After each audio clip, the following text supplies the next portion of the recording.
سبحانك لا علم لنا إلا ما علمتنا إنك أنت العليم الحكيم ربي يسر ولا تعسر يا ربي تمم بخير اللهم صل على سيدنا محمد الفاتح لما أغلق والخاتم لما سبق ناصر الحق بالحق والهادي إلى صراطك المستقيم صلى الله عليه وعلى آله وصحبه حق قدره ومقداره العظيم اللهم بك أصبحنا وبك نحيا وبك نموت وإليك النشور أصبحنا على فطرة الإسلام وعلى كلمة الإخلاص وعلى الدين نبينا محمد صلى الله عليه وسلم رضينا بالله ربا وبالإسلام دينا وبمحمد صلى الله عليه وسلم نبيا ورسولا أما بعد.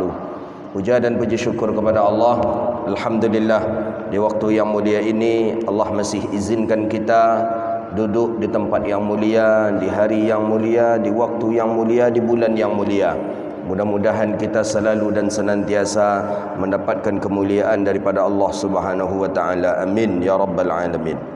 Salawat dan salam ke Nabi yang agung, Nabi yang mulia, Rasulullah Muhammad sallallahu alaihi wasallam. Allahumma salli wa sallim wa barik ala sayyidina Muhammadin wa ala alihi wa sahbihi ajma'in.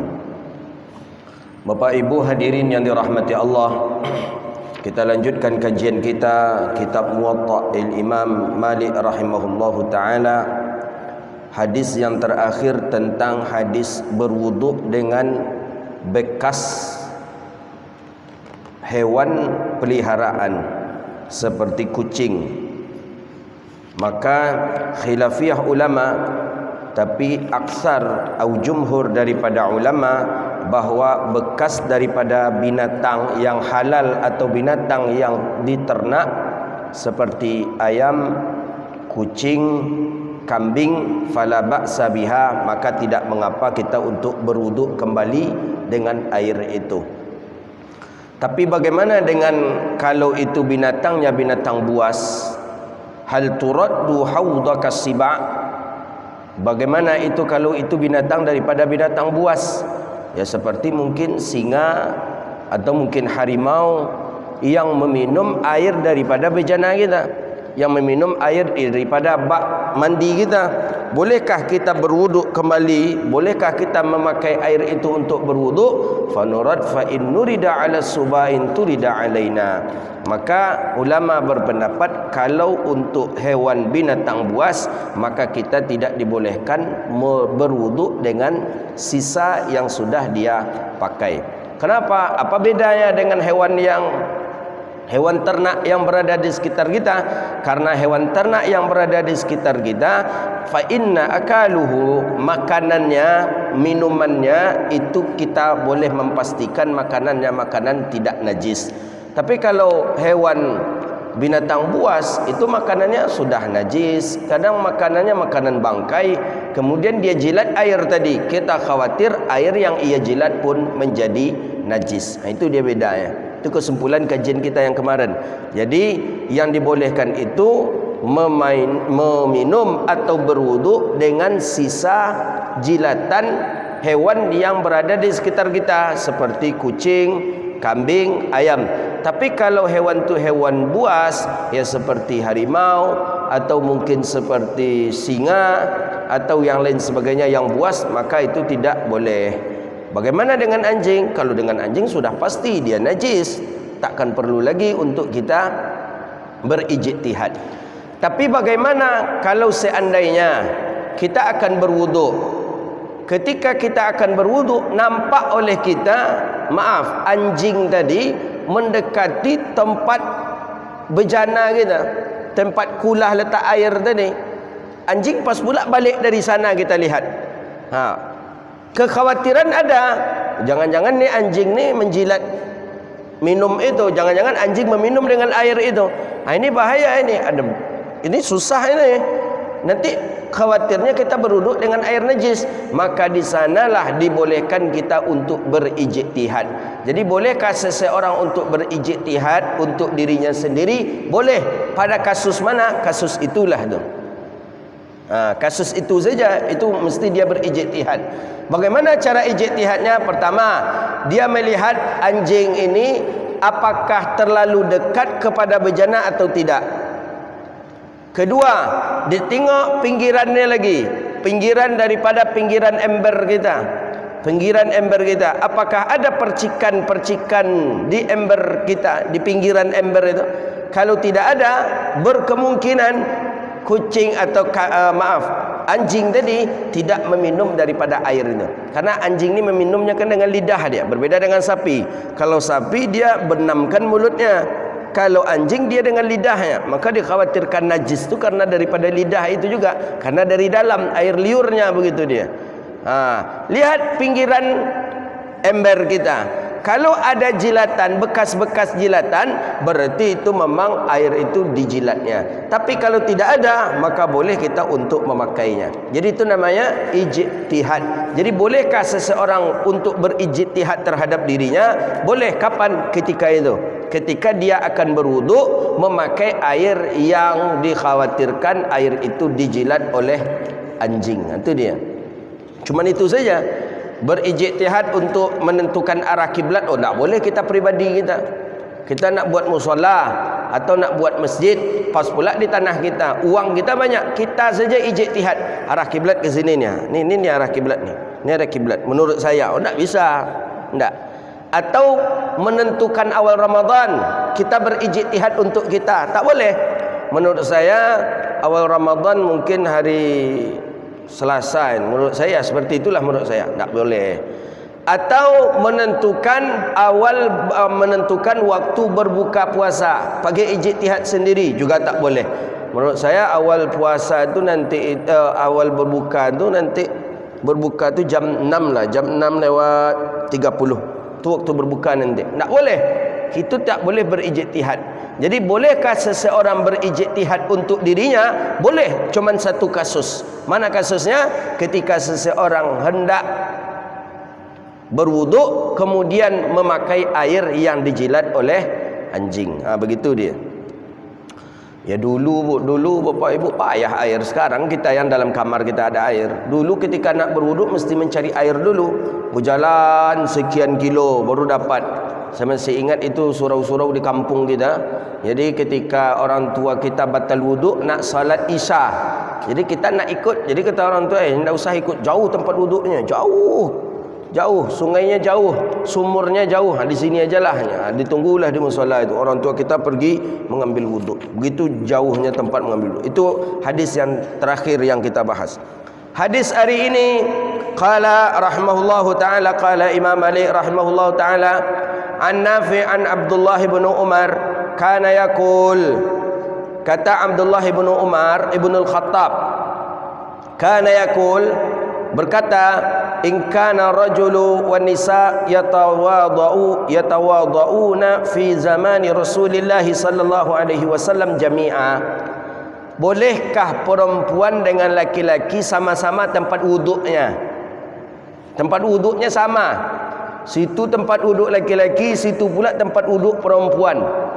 Itu air yang dipakai laki-laki, setelah itu dipakai pula perempuan. Bolehkah? Itu dia. Atau sebaliknya, air yang dipakai oleh perempuan, bolehkah laki-laki memakainya? Ni pembahasan kita hari ini, insya-Allah. Qala anna Abdullah bin Umar, an-Nafi' an Abdullah bin Umar kana yaqul, in kana rajulu wan nisa yatawadhauna fi zamani Rasulillah sallallahu alaihi wasallam jami'a. Kata Abdullah bin Umar sahabat Nabi sallallahu alaihi wasallam yang selalu memperhatikan Nabi sallallahu alaihi wasallam. Apa kata Abdullah bin Umar? Inna fi zamani Rasulillah, sesungguhnya pada zamannya Rasulullah sallallahu alaihi wasallam, di zaman Nabi, in kana rajul wan nisa, sesungguhnya laki-laki dan perempuan, la yatawadhauna, mereka saling berwuduk, fi zamani Rasulillah, di zaman Nabi sallallahu alaihi wasallam, jami'a, bersamaan. Jadi laki-laki perempuan bersamaan berwuduk. Boleh di zaman Nabi. Situ berwuduknya perempuan, di situ pula berwuduknya laki-laki. Apa maksud hadis ini? Maksud hadis ini yatawadau jami'an, bukan waktunya yang bersamaan. Bukan waktu yang bersamaan, tapi apa yang bersamaan? Min ina'in wahidin. Bejananya bejana satu, baknya bak satu. Tempat wuduknya itu cuma satu di zaman Rasulullah. Situ berwuduk laki-laki, situ berwuduk perempuan. Tapi waktunya, waktu tak sama, waktu berbeda. Kalau sama waktu nak jadi berwuduk apa-apa gitu.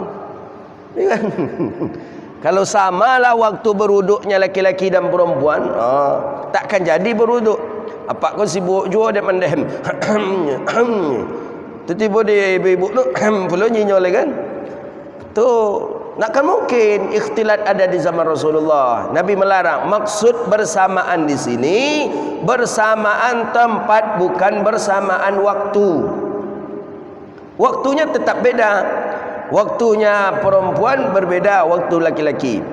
Qala lebih dahulu laki-laki berwuduk daripada perempuan. Jadi ketika masuk waktu salat, maka berwuduklah dari kalangan laki-laki dulu. Laki-laki berwuduk dulu. Setelah selesai laki-laki berwuduk, berwuduk pula lah perempuan setelah itu lagi. Tempatnya satu, baknya satu. Tempatnya itu untuk salat itu satu saja. Maka oleh karena itu tidak ada tempat yang dilebihkan, tidak ada tempat yang berlebih untuk berwuduk di zaman Nabi sallallahu alaihi wasallam. Kemudian yang kedua, jadi hadis ini menjelaskan bahwa yang berbeda waktu kalau tempat satu. Yang kedua, wala mani'a min zalika qabla nuzulil hijab. Hadis ini pun Nabi ucapkan sebelum turunnya perintah tentang hijab. Jadi dulu perempuan laki-laki biasa saja, dan malah ada yang memakai jilbab, ada yang tidak gitu. Jadi jilbab itu tuh makanya ada pendapat ulama mengatakan jilbab itu bukan syariat katanya, tapi adat. Tapi ada ulama mengatakan syariat. Kenapa syariat? Karena Nabi sudah menganjurkan kepada orang-orang muslim untuk memakai hijab atau jilbab. Jadi yatawadau rijal fayazhabun, beruduk dulu laki-laki, habis itu pergi. Kemudian datang perempuan, beruduk pula perempuan. Bolehkah perempuan memakai sisanya laki-laki? Wa amma tathhirur rajulu wal mar'atu min ina'in. Adapun bersucinya laki-laki dan perempuan dari tempat yang satu, fahuwa jaizun bil ijma', boleh. Jadi bak dulu kan ada keran, bak atau kulah. Bak laki-laki pakai dulu, setelah itu dipakai oleh perempuan. Sepakat ulama boleh di bil ijma'. Tapi bagaimana dengan perempuan terlebih dahulu? Perempuan berwuduk, setelah wuduk perempuan ini sisa ya, lebihnya wuduk perempuan ini dipakai oleh laki-laki. Bagaimana? Kalau Imam Nawawi mengatakan itu pun juga dibolehkan, kata Imam Nawawi. Jadi kata Imam Nawawi, laki-laki dulu berwuduk, setelah itu perempuan. Perempuan ni boleh. Atau perempuan dulu, setelah itu laki-laki, juga boleh, tidak apa-apa. Akan tetapi menurut para jumhur as-sahabah wa tabi'in wa a'immatu tsalis ila jawaz. Jadi bolehnya itu kalau perempuan itu tidak perempuan yang haid atau junub. Jadi kalau perempuan itu perempuan yang haid, memakai air sisa daripada perempuan tadi, itu tidak dibolehkan. Gitu dia. Apa lo kaitannya dia? Kenapa perempuan yang haid tidak dibolehkan, perempuan yang tidak haid itu dibolehkan? Kenapa? Jadi katanya, ingkana, jika perempuan itu la al-ma'ula, jika perempuan itu tidak junub atau tidak haid. Tapi kalau perempuan itu perempuan yang junub, perempuan yang haid, maka memakai airnya itu tidak dibolehkan, sebagaimana dalam beberapa riwayat hadis. Tapi hadis itu disanggah lagi. Ada hadis Nabi sallallahu alaihi wasallam, kata Nabi, al-ma'ula yajnebu, bahwa sesungguhnya air tidak berjunub, maksudnya air itu takkan najis walaupun dipakai oleh orang yang mandi junub, gitu dia. Athar fil ma'na al-mutawatirah. Jadi intinya boleh, baik air itu dipakai oleh perempuan lebih dahulu atau air itu dipakai oleh laki-laki dahulu, boleh. Walaupun perempuan yang haid memakainya air, boleh. Ya, selagi tentu tidak masuk daripada ain najisnya ke dalam air tadi. Jadi orang yang mengatakan perempuan haid itu bisa merusak air itu, orang yang beranggapan bahawa perempuan haid itu badannya najis. Padahal tidak. Perempuan haid itu kan bukan badannya najis. Badannya tak najis, dia mandi terus, dia berwuduk, dia pakai wangi-wangian. Jadi yang najis itu apa? Hukumnya najis. Maka perempuan yang haid dilarang dia masuk masjid. Kenapa perempuan yang haid dilarang masuk masjid? Apakah dia membawa kotoran itu? Apakah karena dia bernajis, karena dia membawa kotoran? Bukan. Maka ketika Rasulullah SAW didekati oleh Sayyidah Aisyah, ketika dia sedang dalam keadaan haid, jangan mendekat ya Rasulullah, jangan, aku sedang najis, kata Sayyidah Aisyah. Kata Nabi, engkau tidak najis, haid itu tidak membuat seseorang najis. Jadi kenapa? Hukumnya, maka ketika dia dalam keadaan mengeluarkan darah, maka dia dilarang untuk masuk masjid, bukan dia najis. Begitu dia. Hadis berikutnya, qala Nabi sallallahu alaihi wasallam. Jadi bolehkah berwuduk di tempat yang satu, di situ laki-laki, di situ perempuan? Boleh. Ya, mungkin ada tempat duduk pasar, tempat duduk di hotel hari ini kan sama, kadang ada yang sama tempat duduknya, di situ laki-laki, di situ pula berwuduknya perempuan. Hadis mala yajibu fihi alwudu.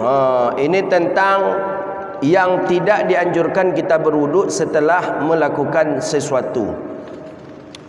Qala Imam Malik rahimahullah ta'ala an Muhammad ibn al-Imarah an Muhammad ibn Ibrahim an Ummul Walad Ibrahim ibn Abdurrahman ibn Auf annaha sa'alat Ummu Salamah zawjan Nabi sallallahu alaihi wasallam faqalat. Jadi datanglah Ummul Walad, budak daripada Ibrahim ibn Abdurrahman ibn Auf, datang dia kepada Ummu Salamah, isteri Nabi sallallahu alaihi wasallam. Jadi dulu cara-cara sahabat Nabi dulu, orang-orang para tabi'in dulu mengaji hadis itu langsung bertanya kepada isteri-isteri Nabi. Maka isteri-isteri Nabi itu termasuk minal fuqaha ahli nisa, kalangan ahli fikih dari kalangan perempuan itu isteri-isteri Rasulullah. Sayyidah Aisyah, kemudian Ummu Salamah. Ummu Salamah ni isteri Nabi, dinikahi oleh Nabi kali yang ketiga. Yang keempat, Nabi menikah pertama dengan Khadijah, kedua dengan Saudah, ketiga dengan Aisyah, keempat dengan Hafsah, kelima dengan Ummu Salamah. Ummu Salamah ni perempuan cantik. Dia punya suami, nama suaminya Abi Salamah. Abi Salamah ni laki-laki taat, memang taat Abi Salamah.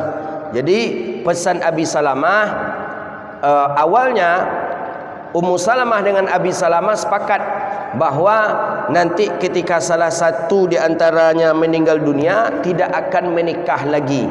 Jadi kalau abang meninggal, bang, kata Ummu Salamah, aku tidak akan menikah lagi. Kata Abi Salamah begitu juga, tapi kata Abi Salamah, jangan, kata Abi Salamah, engkau aku izinkan menikah dengan orang yang lebih alim daripada aku, lebih abid daripada aku, lebih mulia daripada aku, kata Abi Salamah kepada Ummu Salamah.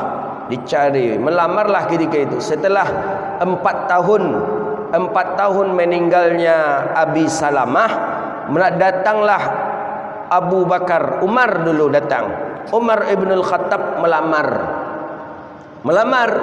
Ini perempuan cantik, terkenal perempuan cantik Madinah itu namanya Ummu Salamah.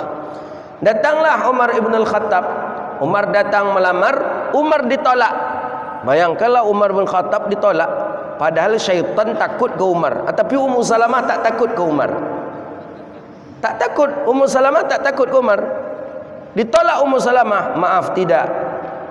Kenapa Ummu Salamah menolak Umar? Karena menurut Ummu Salamah suaminya lebih alim daripada Umar.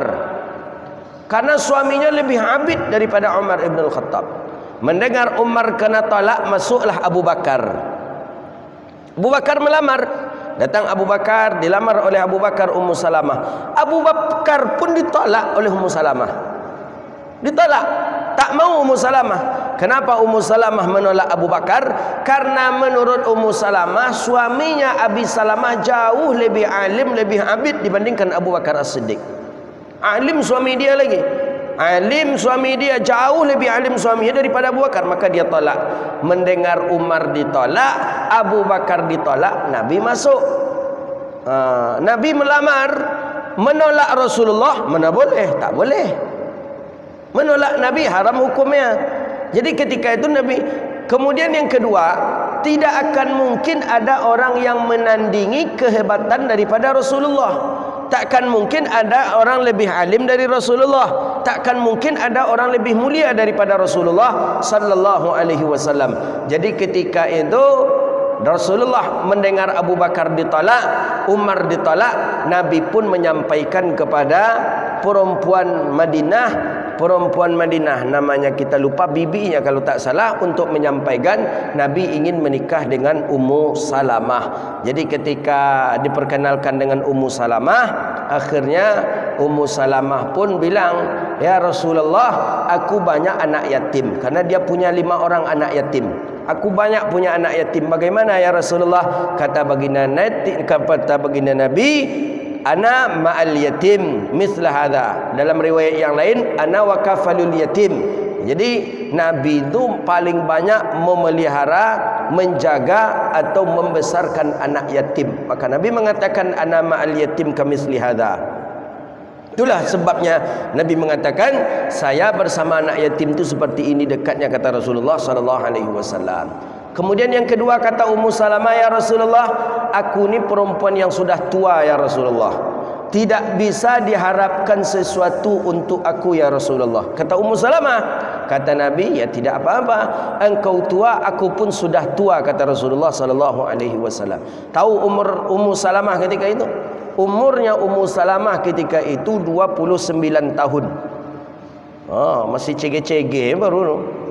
29 tahun, perempuan cantik terkenal ahli Madinah, asli Madinah. Ummu Salamah itu 29, perempuan yang paling taat di Madinah, perempuan yang paling terjaga di Madinah, perempuan yang paling alim di Madinah. Suami dan istrinya menjadi orang alim. Itulah dia daripada Ummu Salamah radhiyallahu taala anha.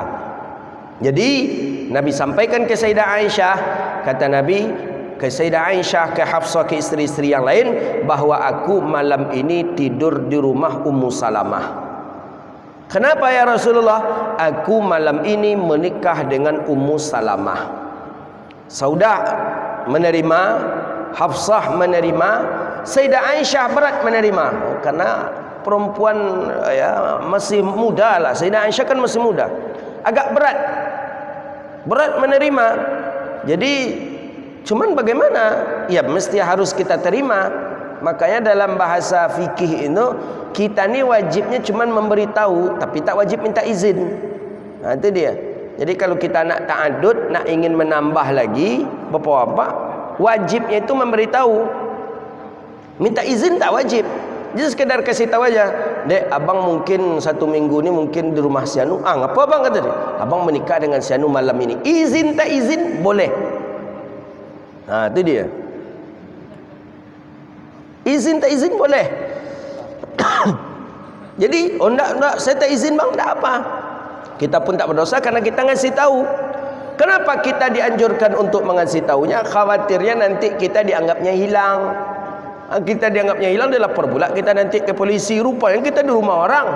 Kan bahaya nanti, ribet jadinya. Makanya mesti kasih tahu, "Dek, abang mungkin dalam minggu ini abang di rumah si Anu." "Ngapa bang situ?" "Abang nikah malam ini dengan si fulan." Menyakitkan itu. Tapi boleh dalam kacamata syariat. Daripada diam-diam, elok kasih tahu saja. Gitu.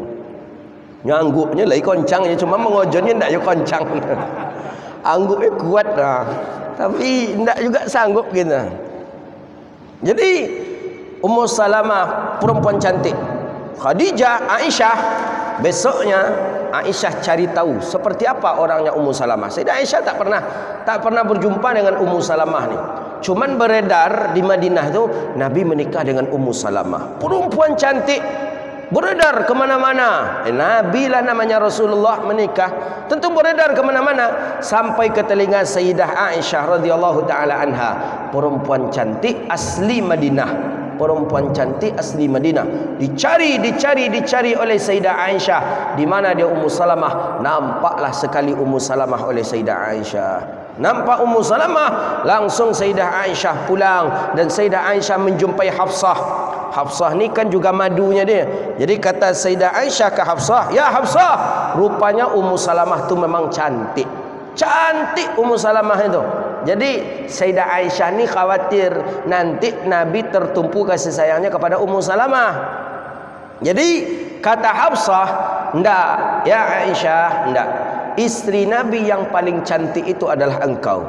Kata Hafsah, "Tidak ada daripada istri Rasulullah yang cantik kecuali engkau." Memang itu dalam hadis, istri Nabi yang paling cantik itu memang Sayyidah Aisyah dalam hadis Nabi SAW.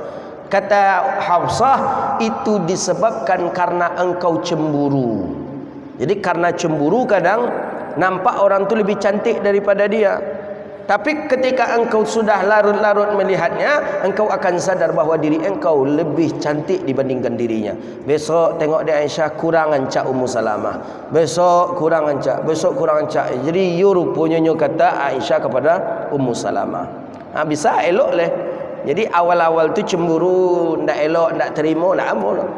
Biasa tanya agak sebulan 2 bulan. Bulan yang ketiga pai kamalnya berdua besok ni. Cubalah kalau nak percaya. Tu Ummu Salamah cantik.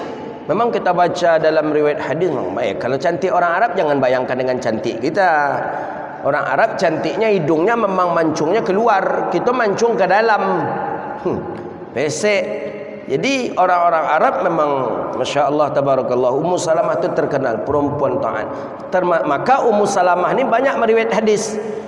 Ummu Habibah isteri Rasulullah, Hafsah, Saudah, Aisyah, banyak yang lain.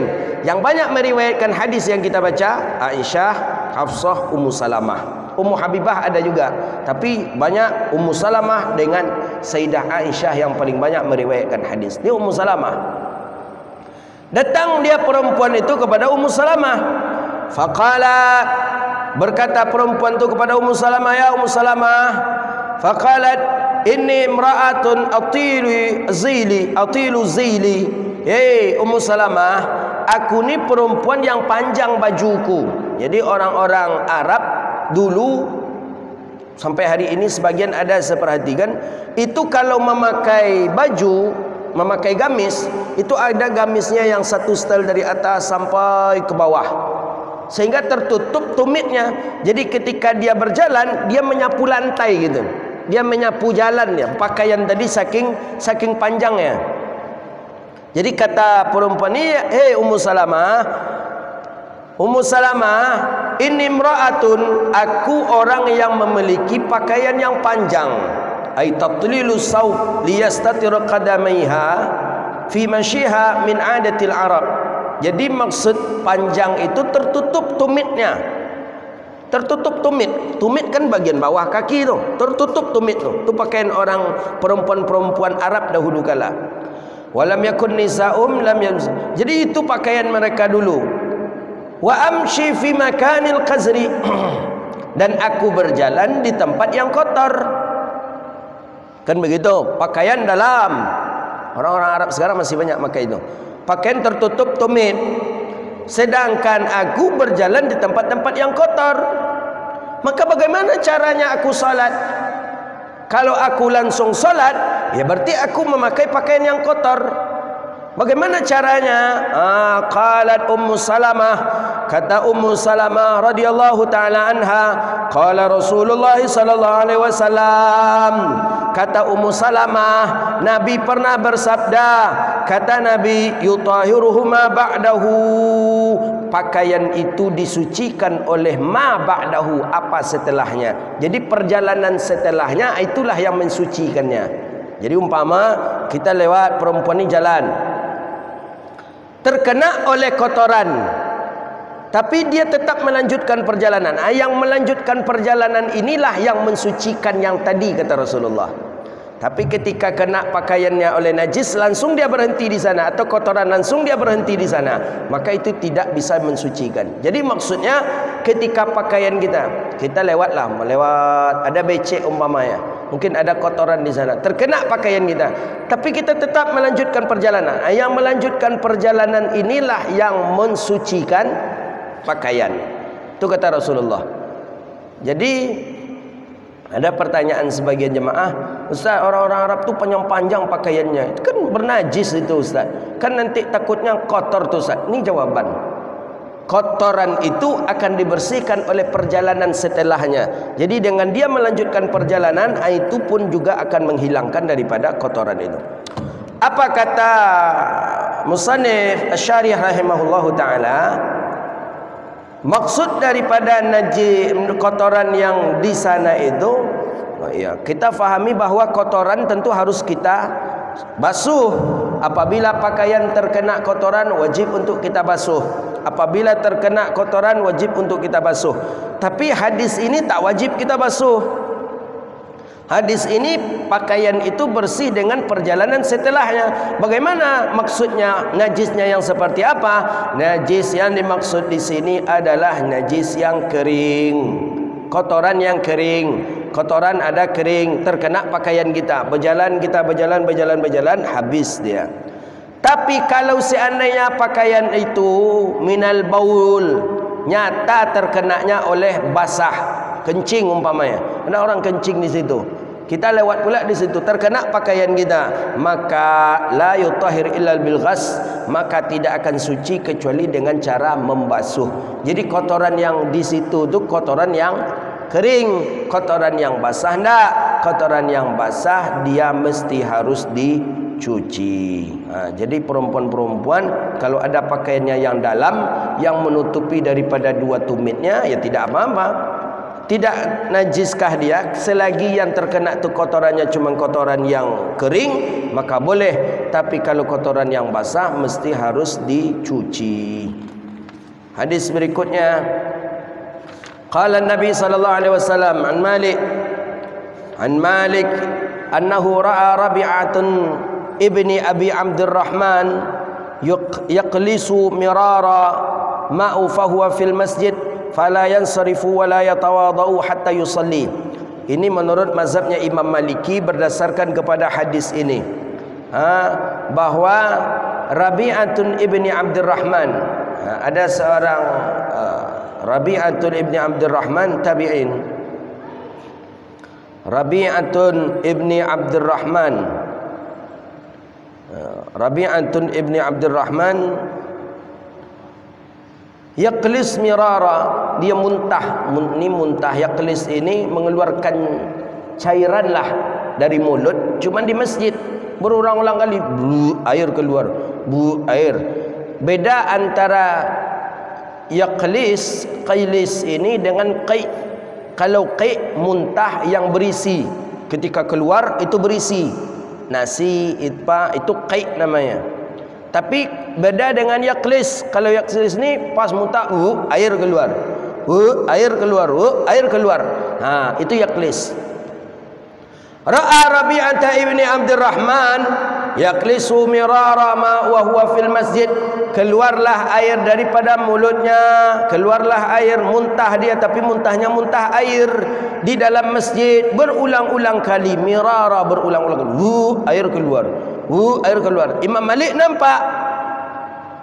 nampak oleh Imam Malik, fala yansarifu wa la yatawadau hatta yasaliya, maka dia pun tidak beranjak daripada tempat duduknya, wala yatawadau, dan dia pun tidak berwuduknya sehingga dia salat.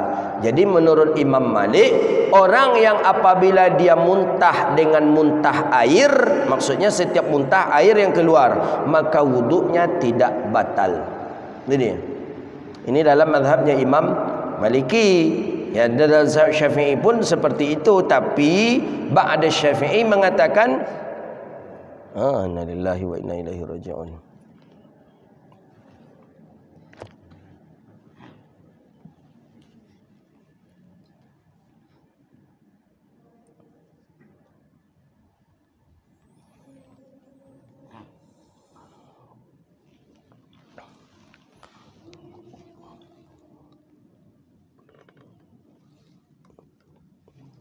Kita lanjutkanlah.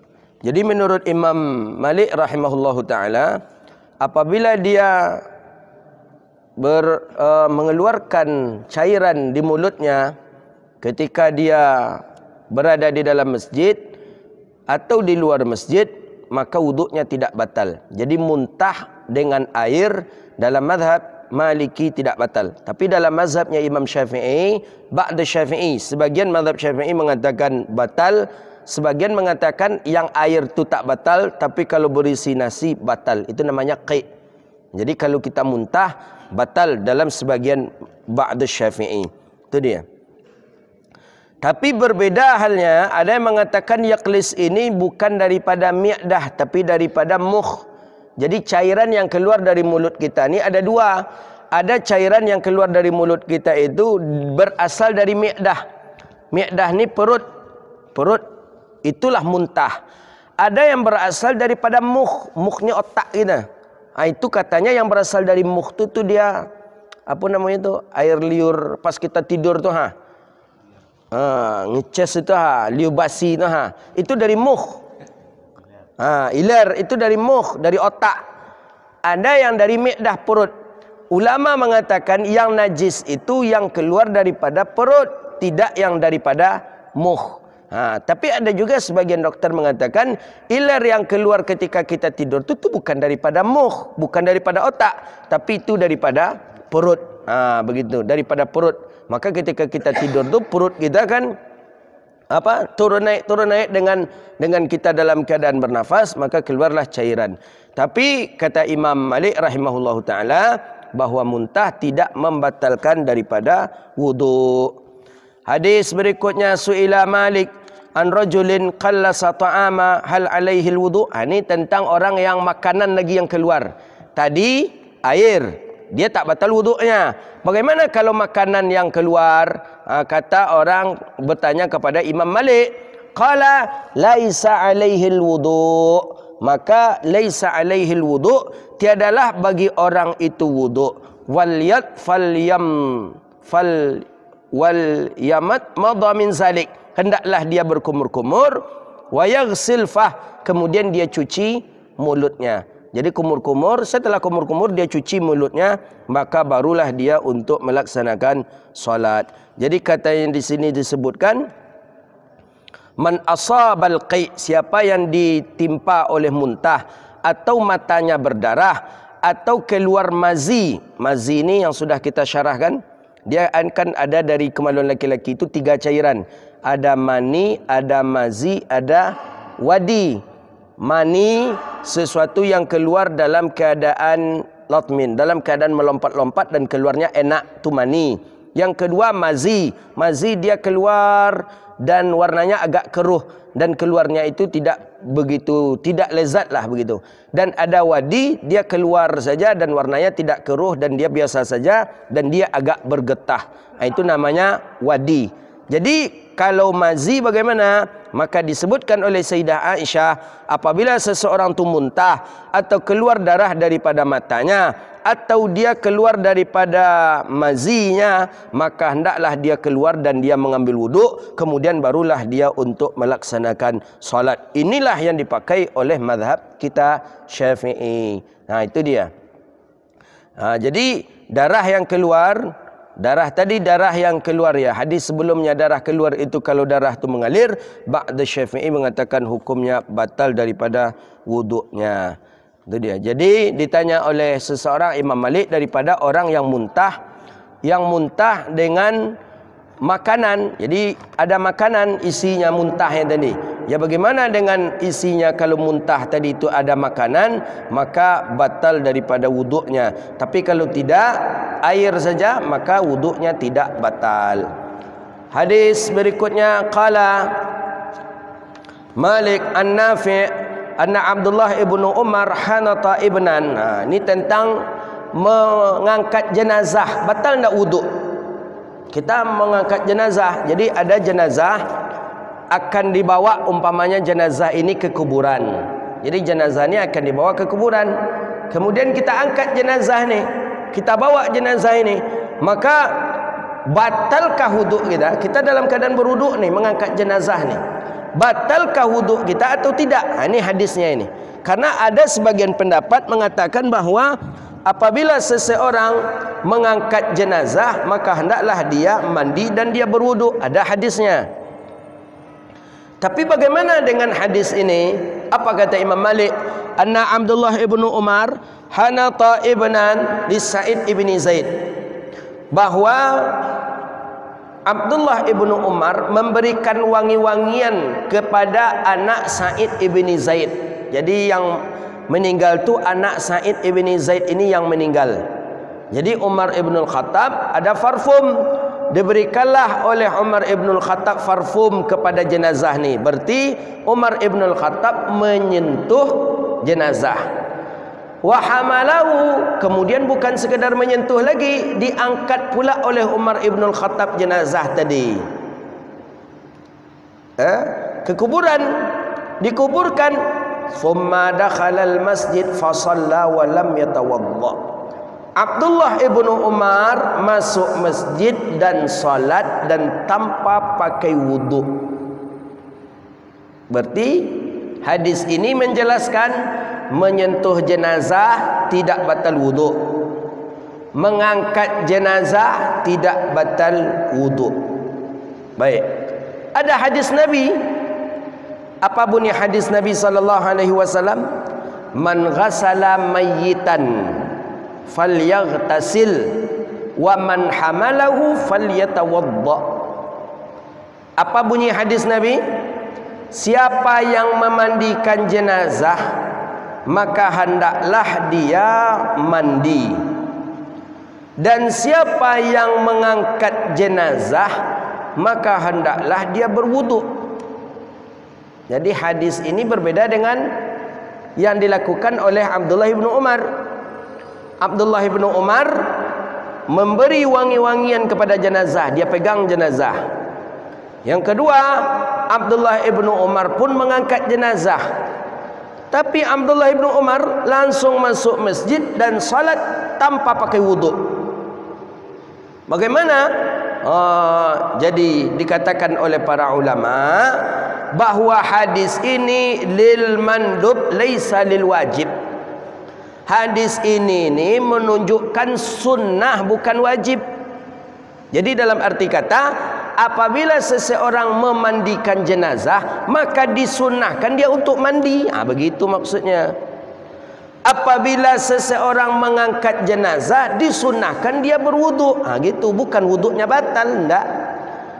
Falyatawadda kata Rasulullah, maka hendaklah dia berwuduk. Maksudnya disunnahkan dia berwuduk. Setelah kita memandikan jenazah, disunnahkan kita mandi. Sunnah bukan wajib. Jadi dalam arti kata bahawa mengangkat jenazah atau menyentuh jenazah itu tidak membatalkan daripada wuduk kita. Maka dipertegas oleh musannif, fa'lam anna hamlatal janazah laisa min nawaqidil wudu. Bahawa sesungguhnya mengangkat jenazah itu tidaklah bagian daripada yang membatalkan wudu. Berarti hadis ini menunjukkan hukum sunnah, tidak hukum wajib. Itulah kita mengaji usul fikih itu penting. Ada sebuah kaidah dalam usul fikih itu, apabila perintah itu datangnya daripada Nabi, maka perintah itu ada tiga. Imma wajib, ada kala perintah itu wajib. Imma mandub, ada kala perintah itu sunat. Wa imma ibahah, ada kala perintah itu boleh. Ini dalam usul fikih ni. Apabila perintah itu datang daripada Nabi, maka ada tiga hukum. Ada kala dia wajib, ada kala dia sunnah, ada kala dia boleh. Begitu juga larangan dari Rasulullah. adakala larangan itu bersifat makruh, adakala larangan itu bersifat haram. Mana contoh larangan bersifat haram? Nabi melarang. Apa kata Rasulullah? Naha Rasulullah sallallahu alaihi wasallam ayakhtamur rijalu bizahab atau kama qal. Nabi melarang seorang laki-laki memakai cincin daripada emas. Itu larangan Nabi. Haram atau makruh? Haram. Haram itu. Makruh mana makruh? Makruh, di antara makruh, naha Rasulullah sallallahu alaihi wasallam ayyusalli wasattar famahu. Apa di dalam hadis, awal-awal hadis, Nabi melarang seseorang salat dan dia dan mulutnya dalam keadaan tertutup. Menutup mulut dalam keadaan salat hukumnya makruh, tidak haram. Itulah ni. Jadi kalau kita mengaji usul fikih, cerdas kita memakai dalil. Selamat kita dalam beragama. Masalahnya teman-teman kita yang ekstrim, setiap ada larangan berarti haram. Karena mereka tak mengaji usul fikih. Ini yang membuat ribetnya Wahaboy. Itu dia. Semuanya haram. Semuanya dipukul haram. Pokoknya kalau ada larangan dari Nabi haram. Oh enggak, tidak seperti itu dalam ilmu usul fikih. Lah kenapa kok harus kenapa harus kita merujuk kepada usul fikih? Cukup kepada hadis saja. Oh enggak. Ulama mengajarkan hadis itu baru bisa kita olah dengan adanya usul fikih. Ayat baru bisa diolah dengan usul fikih. Barulah bisa mengeluarkan hukum. Jadi saripati daripada ayat, saripati daripada hadis Nabi, dia berbuahkan suatu kelezatan hukum, itu keluarnya daripada usul fikih. Yang penggagas ilmu usul fikih pertama kali itulah Imam Asy-Syafi'i rahimahullahu ta'ala. Makanya ulama mengatakan orang kalau sudah menguasai ilmu usul fikih, kebiasaan orang itu adalah orang yang cerdas. Cerdas memakaikan dalil. Buktinya tadi, larangan Nabi bersifat haram saja. Oh enggak bisa. Harus tengok dulu dia. Ada yang bersifat makruh, ada yang bersifat haram. Begitu juga perintahnya Nabi. Ada yang bersifat wajib, ada yang bersifat sunnah, ada yang bersifat mubah atau boleh. Ini salah satunya. Jadi di atas Abdullah ibnu Umar menyentuh jenazah. Setelah itu diangkat jenazah. Setelah itu dia langsung ke masjid, dia salat tanpa pakai wuduk. Padahal bertentangan dengan hadis Nabi. Kata Rasulullah, apabila seseorang, siapa yang memandikan jenazah, hendaklah dia mandi. Dan siapa yang mengangkat jenazah, hendaklah dia berwuduk. Berarti hadis ini menunjukkan bagi orang yang memandikan jenazah wajib mandi. Orang yang mengangkat jenazah wajib berwuduk. Tidak. Hadis ini menunjukkan sunnah. Siapa yang memandikan jenazah disunahkan dia mandi. Siapa yang mengangkat jenazah disunahkan dia berwuduk. Jadi bukan hukumnya wajib. Tapi kata orang tua-tua kita dulu, kalau hadis tu Abi Hurairah rupanya meriwayatkan. Jadi kata orang tua-tua kita dulu, kalau siap kita memandikan jenazah, indak awak mandi tau. Itu dikuian awak tarik dia inyo katanya. Dia dikuian awak tarik, jadi menghantui ke kita. Jadi ketika di kamar kita terasa juga dia. Nanti makan awak terasa joynya. Maka mandi kita kata dia. Kalau nak mandi kita, kalau tak ganti pakaian, kita terasa diikutinya terus. Hadis terakhir, qala su'ila Malik hal qai'ul wudu. Ini hadis sama dengan hadis sebelumnya. Apakah muntah itu mesti harus berwudu? Qala la, ndak, walakin tamat madha min zalik, dia cukup berkumur saja kemudian dia cuci mulutnya, maka bagi dirinya itu sudah berwudu. Hadis besok pembahasan kita tentang at-tarkul wudu mimma masatnar, tentang hukum batal ndak wudu kita kalau kita memakan atau meminum sesuatu yang dipanaskan oleh api. Kita merebus air, kita sudah berwuduk, minum kita dengan air yang sudah direbus nih, batal tak wuduk kita? Atau kita makan, kita berwuduk, setelah berwuduk makan nasi dimasak dengan api, sambalnya rendang pula lagi dimasak dengan api, daging lagi, batal tak wuduk kita? Berwuduk tak lagi kita setelah memakan makanan yang disentuh oleh api ini? Itulah kajian kita insya Allah minggu depan insya Allah. Itu dia. Jadi kita makan makan rendang atau makan sup umpamanya, kita dah berwuduk nih, tapi waktu solat masih lama, rendang baru masak, daging baru masak, kita makan, batal tak wuduk kita? Nah, karena judul hadis tarakul wudu mimma masatnar, meninggalkan wuduk dengan sesuatu yang disentuh oleh api. Jadi batal atau tidak nanti wuduk kita apabila kita memakan sesuatu yang dimasak dengan api. Hadza wabillahi at-taufiq, wallahu a'lam bissawab. 5 minit ada pertanyaan, silakan. Kalau ada. Silakan, Encik Nedi.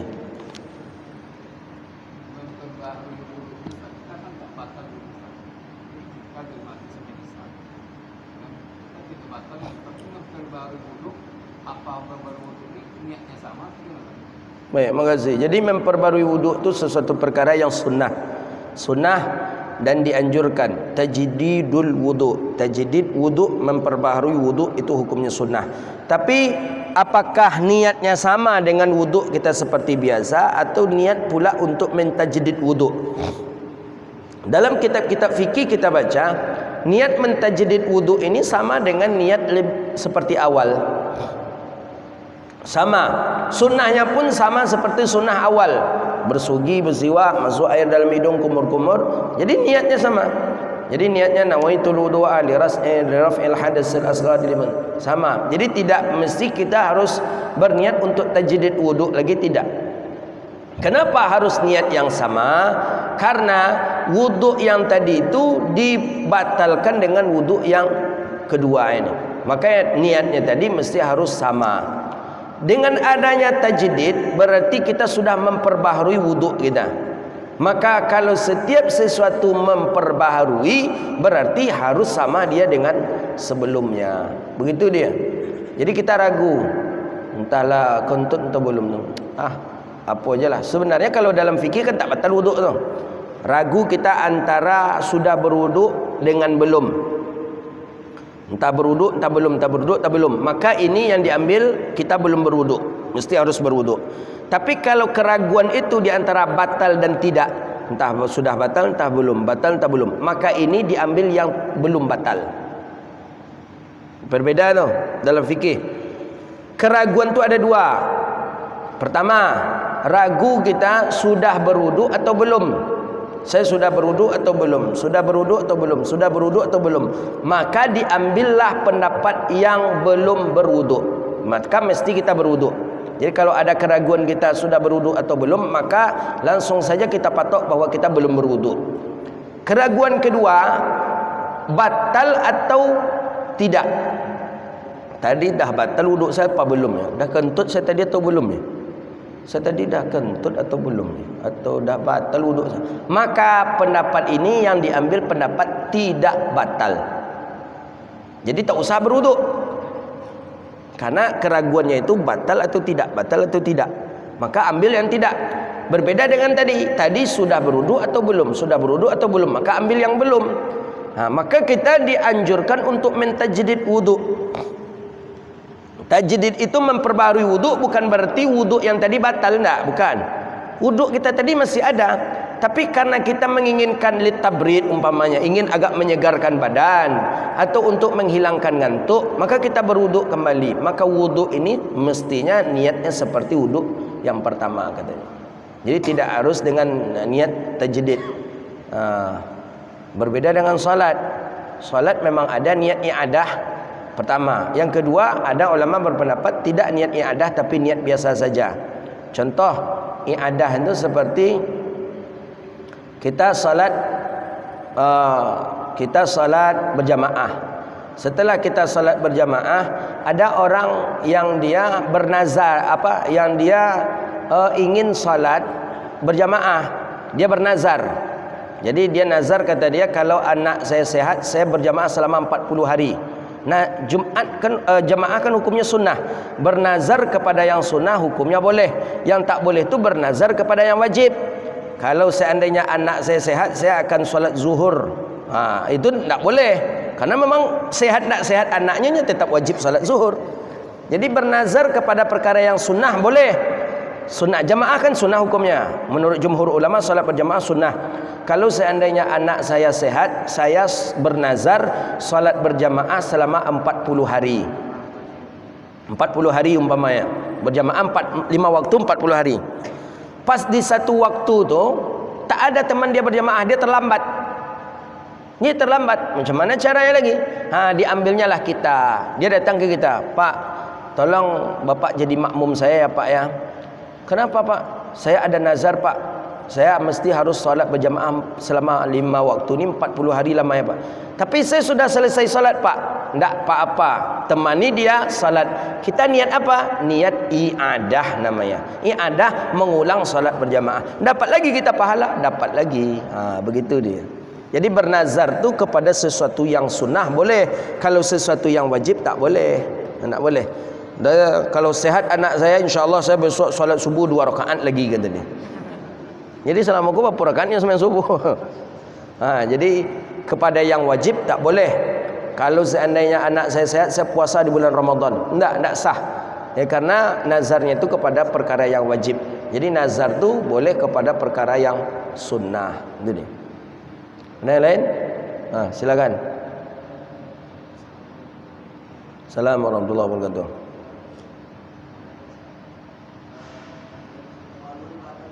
Batal dalam mazhab Syafi'i menyentuh kemaluan bi batnin kuffin, dengan batin telapak tangan batal tanpa pakai alas. Mana batin telapak tangan? Ni batin telapak tangan. Yang putih ni batin telapak tangan ni. Yang putih ni ketika ditempelkan, ni putih ni batin telapak tangan. Menyentuh kubul dan dubur. Mana kubul? Depan. Dubur mana? Belakang. Dengan batin telapak tangan, maka wuduk batal tanpa pakai alas. Tapi kalau kita sentuh dengan punggung, tak batal dia. Jadi dengan punggung tak batal. Jadi kalau gatal-gatal antum gawik pakai ikoh. Gisah. Tak batal. Habis tu solat antum langsung tak apa-apa. Tapi kalau depan ni batal dia. Batin telapak tangan. Jadi ini batin.